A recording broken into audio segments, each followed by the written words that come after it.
Why do you put your nail polish? Why do you put lipstick? Why do you put makeup? Why? To look beautiful.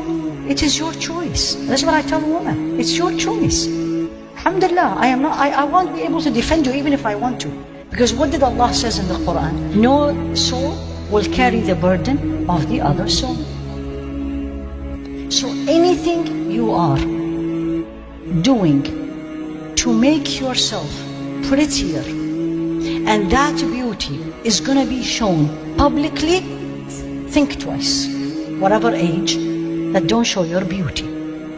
And please forgive me, when I am wearing something tight that shows the description of my body, why I'm doing it? Tell me. Why?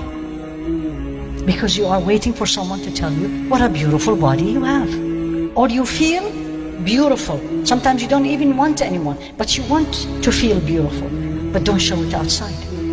Because that's what Allah said. This is what I asked you. Is it haram to show your beauty? Don't say yes right away. Is where are you doing it? You want to put makeup, you're in your home, go and then do it. And enjoy the feeling. But Allah said, La yubdina, don't show it.